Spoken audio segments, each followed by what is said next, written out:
and welcome to the Linguist Library. Today I have a very special video for you. We're talking about Brazilian literature for two very good reasons. One, you asked. Two, the 7th of September is coming up. The 7th of September is Independence Day in Brazil, so it's a very special day, and I'm very happy to fulfill this request, especially in this month. So we don't talk about Brazilian literature without talking about Machado de Assis. The first book I want to talk about is a very popular book, at least here on YouTube, and this is called The Posthumous Memoirs of Brás Cubas. This is written in the first person and it breaks the fourth wall. It has the most iconic opening. This book is dedicated to the first worm that bites his cadaver. We're talking about Brás Cubas. Brás Cubas is the narrator, and he's dead. He wasn't a writer when he was alive. He's never written anything. But after he died, he decided to write his memoirs. And as we saw, dedicated to the first vermin that bites his cadaver. And that's just the beginning of it. This has so much wit. It is so funny. It's so engaging. He breaks the fourth wall, but not like Charlotte Bronte in Jane Eyre. Not to the point where he's like just telling you a secret. He goes a little bit more, like he goes beyond that. He tells you what to do. He tells you to forget a certain chapter or to go back and refer to a certain chapter. And he's just iconic. Every chapter is is its own beautiful delight. And there are two books that are considered sister books to this one. They're companion books. They're not necessarily sequels, but they are characters. They're characters that feature in the posthumous memoirs of Brás Cubas that were developed into different stories. So the first one is Benchinho, and that's the one we have to talk about. So Dom Casmurro has an open question. So it's one of those iconic literary questions, kind of like from The Trial from Kafka, where we don't even know what the crime was, and therefore we can't possibly know if it's a just punishment or not. In this case, we are looking at Capitu, who may or may not be a gold digger. So the narrator, Dom Casmurro, also known as Bento or Benchinho, is obviously very biased. He's an attorney. He tells you that he's an attorney. He makes his living by convincing people. And he tells you that he's consumed by this nagging doubt, which is, did my childhood sweetheart cheat on me with my friend? And is my son actually mine? So throughout the narrative, you're supposed to make your own judgment. He tells you that he's not reliable. He tells you he's a very biased narrator. But the question still remains, did she or didn't she? Because she was just so much smarter than him, even from an early age. She was just this incredible, really sassy and savvy young woman. Capitu, that is. So we'll never know if she did or she didn't. Sister novel of this realist phase of Machado is called Kika Borges is the guy who dies, but it's also his dog. So the inheritance goes to the dog. And there's just a lot of questions about society. Who can you trust? Who actually has your back or not? Machado de Assis was very interested in the psyche of people. And after he explores all of this and he gives you these perpetual questions, he wrote a short story called The Alienist. It was initially called The Psychologist, I believe, but then it was changed. He changed it to The Alienist. And this story is about a doctor who is a very acclaimed doctor, and he returns to Brazil after spending some time abroad, and he moves to the small town, and he starts to treat people. And he opens this hospital for people who are in need of psychological treatment. And he's exploring insanity. And at the same time, he's exploring sanity. So at the end, we're kind of left confused because more and more people start being sent to this loony bin, kind of, and we just don't know if we're crazy, the doctor's crazy, or the whole town is crazy. And what is crazy? What is sanity? What's insanity? So Machado de Assis is an icon. He had so many unique works, revolutionary, not just the first person and breaking the fourth wall, but also his themes. I always feel like Oscar Wilde reminds me of him every time I read like a book by Oscar, maybe the Portrait of Dorian Gray or The Importance of Being Earnest. The wit and the sharp humor is just, it's very similar between these two. So thoroughly recommend Machado de Assis. Either of these three sister novels, they're not sequels or anything. They're very much standalones. But I would recommend starting by Bras Cubas just because then you have, first of all, it's iconic, and then it's easier to understand the other two because you have more background for it. But you don't need to. If we were to talk about Brazilian literature in order, as in like chronological historical order, we would have to start with Padre Antonio Vieira. Now, he was actually Portuguese. He was a Jesuit who went to Brazil, and he's basically the Catholic John Donne, the Catholic version of John Donne. Now, we have, I found a translation that's very good. I found the 6 sermons of Antonio Vieira. It's so weird that you guys dropped the Padre. We always use Padre Antonio Vieira. And so don't be scared. I did say the word sermon, but hear me out. This is the only representative of the Baroque oratory, and it's kind of like from 1657, pretty much. Most of the famous sermons are around that time. I think the book was published. Now, this is for historical and linguistical context. This guy, Padre Antonio Vieira, he developed Portuguese a lot as a language. No, these sermons are historically important, just like I Have a Dream by Reverend Martin Luther King. You wouldn't say that that's a sermon, just per se, because it reflects the historical context of the time. So it's much more than that. It captures a moment of a particular nature or people. And in this case, there are 2 sermons that I would like to mention so that you have an idea of what I'm talking about. The first one is called The Success of the Portuguese Arms Against the Dutch. So we had the Protestant Dutch, and they were arriving in Brazil, in the north of Brazil. And of course, this was a threat to the Catholic Portuguese. So we have the Protestants on one side, and the Dutch basically, and then we have the Catholics and the Portuguese on the other. So that's one of his sermons. The second sermon that I want to mention is called Good Thief, and this one is all about corruption. So Padre Antonio Vieira is actually a pretty cool guy because he not only was he very eloquent and extremely gifted when it comes to oratory skills, he ran from the Inquisition because he was pretty cool. He defended the minorities, and so he ended up having to escape the Inquisition. The second historically important book that I want to mention is Iracema by José de Alencar. This one is set in 1865.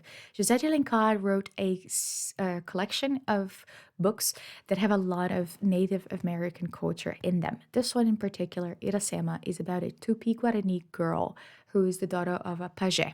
Pajé is the equivalent of a shaman.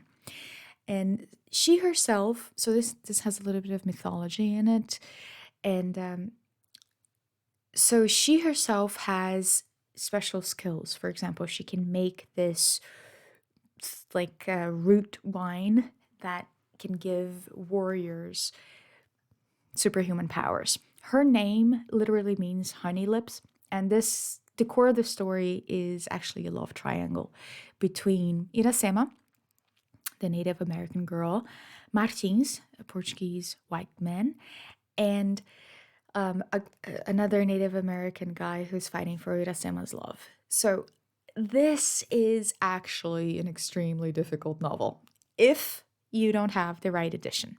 I recommend the graphic edition because it comes with a lot of historical context on the side, like footnotes and translations of Native American words that you may not know. So even Brazilians have difficulty with this novel. So definitely go for the graphic novel with this one, unless you're feeling very brave. But yeah, and this is a very important representative of romanticism. So he's a romantic, José de Alencar, and this particular story is about the Tupi-Guarani nation. And there's a lot of really interesting, uniquely Brazilian aspects to this story. One of them being, I don't know if you can see this, but these are cashew nuts. So one of them being the cachoeira. Cachoeira is a cashew tree, which is originally from Brazil, and this is the first time that it showed up in literature. So we have a lot of words with a J sound in this Tupi-Guarani nation. So pajé, caju, cajueira. Another very cool detail is that Iracema also has a pet parrot, which represents her connection to nature. So this was a very controversial book at the time because purists from both sides did not want this. He was a visionary, so he was trying to cross over and he was trying to fuse Portuguese culture and Native American culture into what would become Brazil. So make sure you get the graphic novel and you should be fine. The next novel I want to talk about is from Aluísio Azevedo, and it's set in 1890. And this one is a naturalist style genre book, kind of like Zola. And it explores flawed humans. So we have a third-person narrator who knows everything, omniscient, and this is set in the slums of Rio. So we're talking about inequality, we're talking about poverty, we're talking about monopoly, and we're talking about greed. And we're also just looking at humans in their most primal, most basic animalistic instincts. Very interesting read, quite easy actually. But yeah, so the next one I want to talk about is a modernist, and this woman is amazing. So I want to introduce you to Raquel de Queiroz. Raquel de Queiroz is a phenomenon. She was the first woman to receive the Camões Award, which is a very important award in the Lusophone world. And she translated Jane Austen, Dostoevsky. Incredible. Her novel that I want to recommend here is called The Three Marias. Is set in Fortaleza in 1939 in the sobering 30s. So we had the roaring 20s and then we have the sobering 30s, in my opinion. Not only did we have the financial crash all over the world, but the Northeast was particularly affected because of really devastating droughts. So Fortaleza is in the Northeast, and this period of time, this novel talks a little bit about the effects of those droughts that happen in the mid-20s, I believe, late 20s. And yeah, so Three Marias. Maria in Brazil is a very, at least it used to be a very common name, and it's used kind of like Jane Doe in English, plain Jane. So yeah, Three Marias would be three average women. There's a Clarice Lispector novel that she has all three roommates called Maria. That's a little bit of humor on her part. But yeah, so we have Raquel de Queiroz, and she writes in a modernist style, but her prose is still quite easy. So if you're learning Portuguese, which I know some of you are, this is still pretty reasonable. Now we get to Graciliano Ramos, which honestly he's amazing. And I read a book that I didn't know by him because of this video, because I asked for help. I consulted some experts. I have a lot of teachers in my family, and I asked them for guidance on how to make this video.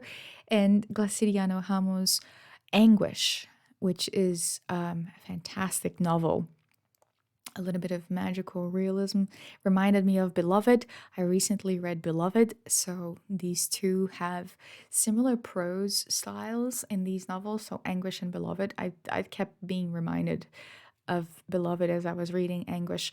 But Anguish follows Luis, who's in love with Marina, and Marina is in love with a man who has a bit more money than Luis. So of course, it's not a happy book. It's called Anguish. But yeah, Graciliano Ramos really excels when it comes to his prose. Another one of his very famous novels is called Barren Lives. And this also goes back to the droughts that I mentioned earlier. So this is set in the Northeast as well. And Barren Lives specifically, I believe, is set in 1938. And this one is kind of like As I Lay Down Dying by Faulkner. It has that the same themes, I would say, social themes, and the prose. Oh, the prose. Graciliano Ramos is just such a beautiful lyricist, really. And I think that he's probably one of my auntie's favorite because she was very adamant that I needed to have his novels here. But yeah, I thoroughly enjoyed reading Anguish, not because of the theme, but because of the prose. And I really recommend it. Another modernist that I would like to mention is Hilda Hilst. So Hilda Hilst, oh dear, this woman, she was a poet and a playwright and a novelist, and she was a fan of James Joyce, and it shows. This is on a very good day when she's feeling generous. She writes like Virginia Woolf, but most of the time she writes in this Joycean style. And one of the books that I read for this video is called The Obscene Madame D. And obscene is correct.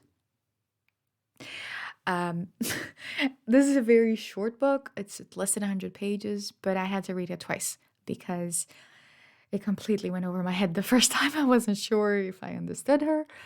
I read it again. I'm pretty sure I understand her. But she gave an interview in Brazil once where she said that she was always dumbstruck when people understood her. So she knew what she was doing. She was intentional. There's another short story that I read in the past, and it's called Crassus Agnesius. And this one is equally terrifying and equally difficult in its prose. But think about Freud writing like Virginia Woolf. That's kind of what that is. So in the Madame D novel, we have obviously Madame D, and she may or may not be crazy. You know, she could very well just be a normal person that you have in the neighborhood, but she could also be the crazy lady that you have in the neighborhood. So she likes to explore societal themes, misogyny.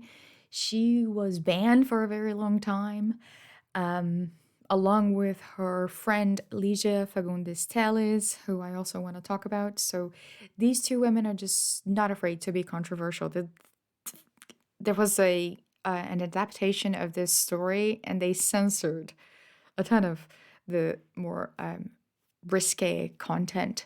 But Lygia Fagundes Telles, let's move on from Hilda and talk about her friend, who also writes from this stream of consciousness style, but her prose is significantly easier. Dame Lygia Fagundes Telles. She is one of the most important names in Brazilian literature. My favorite novel of hers is actually called The Marble Dance, or just Marble Dance. In Portuguese, it's Ciranda de Pedra. And I want to talk about this title because this gives me nothing. I mean, dance it could be anything.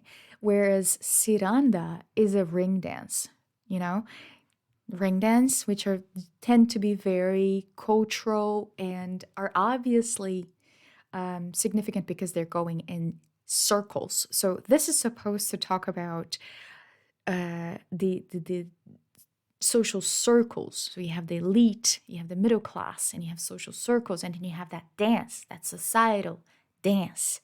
So this title was a little bit. It can be better. We should work on this, just like we did with Agua Viva.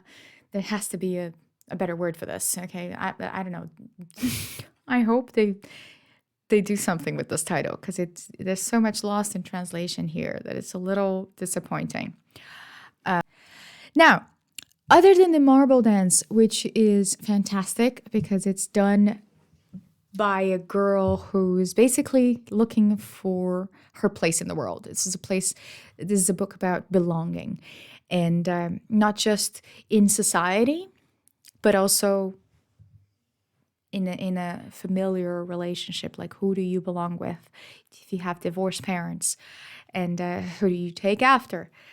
That sort of scenario. This is what we're exploring in the marble dance. There's also another very important and very famous novel, one that I found recently in the US, and this one is called The Girl in the Photograph. In Portuguese, this is called The Girls, just The Girls, and this has 3 main protagonists.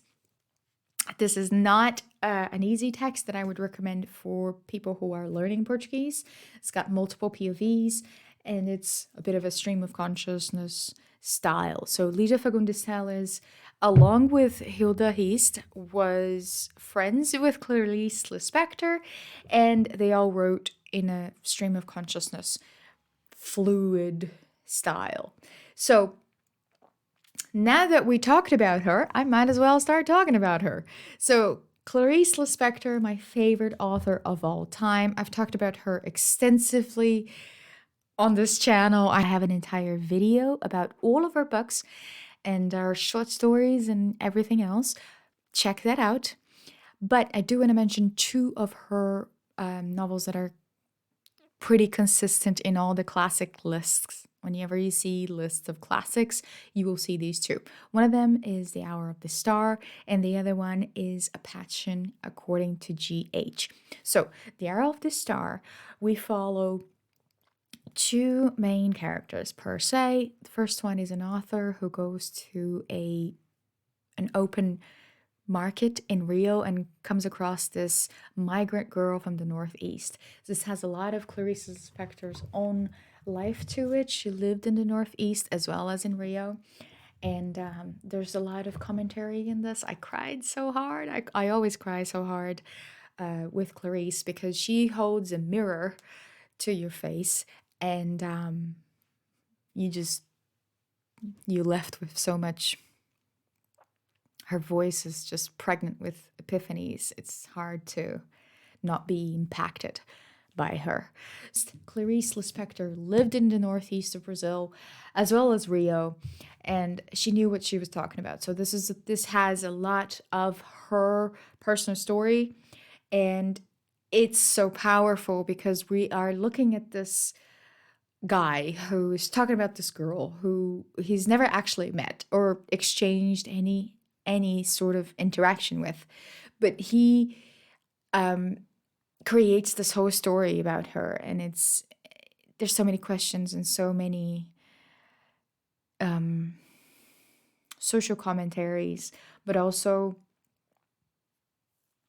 female-male relationships and how we perceive people who are very different than us. This is about poverty as well, but also wealth. So it's about contrast. And it's one of my favorite books. I can't express just how this book is important to us Brazilians. It definitely lives in the Brazilian zeitgeist.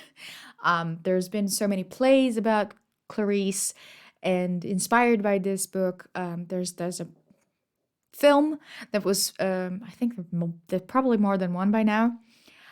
But yeah, this we read a lot of Clarice in Brazil. I think recently they did a short story. They did one of her short stories for the national exam, the Enem, which is like the SATs in Brazil. They did Love, which is one of her short stories.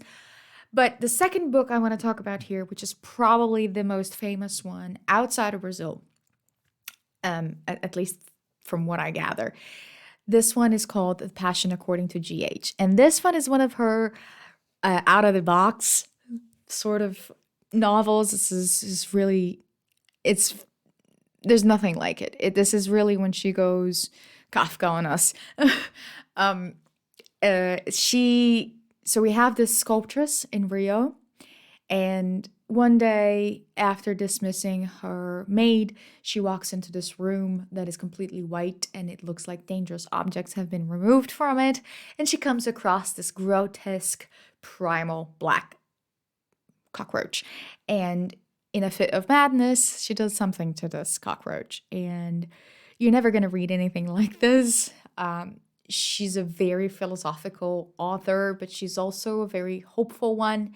She doesn't make you feel like like there's no hope. She's not very nihilistic. But she is realistic, and she's definitely philosophical. She might change your mind. She definitely changed my brain chemistry a little bit. And I cannot express just how much I love this woman. So please check out my video, check out her books, totally worth it. Right now, I want to talk about a fan fiction by Carolina Maria de Jesus, and the translation of her novel is called The Unedited Diary of Carolina Maria de Jesus, and it's a nonfiction set in the 60s in Sao Paulo. And she writes in a stream of consciousness style, but she's very sarcastic and very witty, so you're always thoroughly engaged, despite the subject being perhaps hard to relate to if you don't come from, the same background as her. I want to talk about Jorge Amado because he's really the guy that I grew up seeing on everyone's shelf. So Jorge Amado dabbles a little bit with magical realism, especially in one of his novels, one of the most famous ones called Dona Flor and Her Two Husbands. But my favorite, and the one I want to recommend, is Gabriela, Clove, and Cinnamon. And this one is set in 1958 in Bahia, and it's a historical fiction. Jorge Amado has the most beautiful prose. Just, if you look at Brazilian Portuguese written down on paper in a modern language, modern lexicon and vocabulary, Jorge Amado, any day of the week, his prose is just the best. He's such a beautiful storyteller.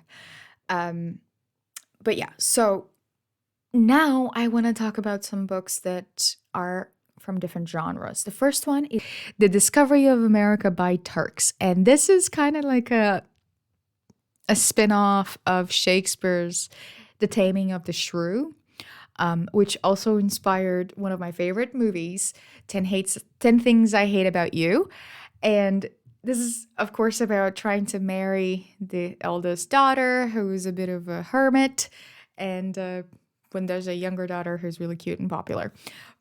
Fantastic. Jorge Amado being funny, I needed it. But yeah, I also grew up with an adaptation of Gabriela, Clove, and Cinnamon, which is fantastic, done by one of our best actresses.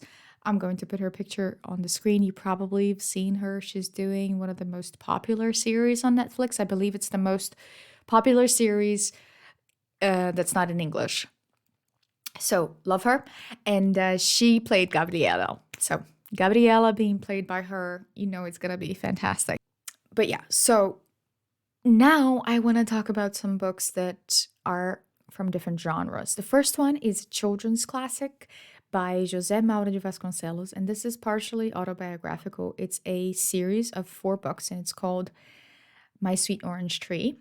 In Portuguese, it's called Meu Pé de Laranja Lima, and it's set in Rio. So Zezé is a 5-year-old boy, and he's going through a lot. So this book is very helpful when you're trying to develop empathy in the little ones. If you're trying to teach your children to speak Portuguese, or if you're learning Portuguese, it's a fantastic place to start. Children's classics are always easy prose, so keep that in mind. The second children's book that I want to recommend is a collection of short stories called Brazilian Folklore, and I only found this because I was looking for translations for this video, and I'm so happy that I found it because it has so many iconic mythological creatures, such as the Saci Pererê, which is definitely part of our culture. You will see a lot of people dressed as Saci Pererê if you go to like a carnival or something. So yeah, very cool that I found that. And another one that I want to mention is Borges and the Eternal Orangutans. So this is written by Luis Fernando Verissímo, and it's a mystery. It was released in 2000, I believe. And this was translated by the amazing Margaret Joel Costa, who is like the Kelly Clarkson of translation. You know, if she decides to translate your book, you just know that it's going to be good. So this is a mystery novel, John Grisham style crime novel, and we have so many iconic features. Of course, we have Jorge Luis Borges, but we also have Edgar Allan Poe, and it's just a beautiful homage to this fantastic genre that lives in my heart. The other thing that I want to mention is the anthology of Brazilian poets that I found, a fantastic translation of. And this one has my favorite Brazilian poet, at least one of them, Carlos Drummond de Andrade. So the anthology of Brazilian poets has a collection of them, as the name suggests. So check that out. Very nice if you're into poetry. But it did not have my favorite female poet, Cora Coralina, who is from the same state as me in Brazil. Hello, Goiás. I love you. But I did find in this Good Night Stories for Rebel Girls, which is a short little book for children, I found Cora Coralina. Yay! In her story. I was so happy when I found this. Anyway, but as for her poetry, despite not having found a book or a collection that I can recommend, I did find some translations of, I found 2 actually that I'm linking in the description. And she writes a lot about nature and about the female experience. In terms of style, she reminds me of Emily Dickinson because she's so simple and yet so profound. So check that out if you're into nature poetry, for example. That's the one I could find. But yeah, she's lovely. If you're learning Portuguese, her prose is very easy. So keep that name in mind, Cora Coralina. The last thing that I want to mention is probably the biggest play in Brazilian history, and it's called O Alto da Compadecida. I did not know there was a translation available of this. It's actually pretty recent, but I am so stoked that it exists. I haven't checked it out, but I hope it's good. There's also a movie with subtitles if you want to check that out after you read the play. The title in English became, I think, The Rogue's Trial. So this is about a man who maybe has committed a couple sins, and now he has to kind of ask Mary, mother of Jesus, to intervene so he can atone for his sins. But it's hilarious. It's a comedy, and it's one of those that you will definitely laugh out loud. It's so witty, and it's in the zeitgeist of every Brazilian. No questions. No question about it. I think I talked about everyone that I wanted to talk about. If you haven't seen your favorite book, okay, Lusophones out there, Brazilian or otherwise, if you speak Portuguese and you did not see your favorite Brazilian book, please enter them in the comments. It could be for 2 reasons. One of them, I couldn't find the translation. And second, I don't know about it. And either way, you should definitely enter them in the comment section because hopefully everyone from around the world is watching. And maybe these books are available in different languages. So I found a lot of Graciliano Ramos, for example, available in Dutch and in Italian. So put their name in the comments and maybe they'll get to read it in a different language. Or maybe there's a translation I'm not aware of. I did do my best. I looked on a couple places, not just Amazon, but maybe some of them escaped me. There are new translations coming out every year, thank goodness. And yeah, they're all super great. But I think that's it. I hope you enjoyed it. I hoped I gave you some good books to read.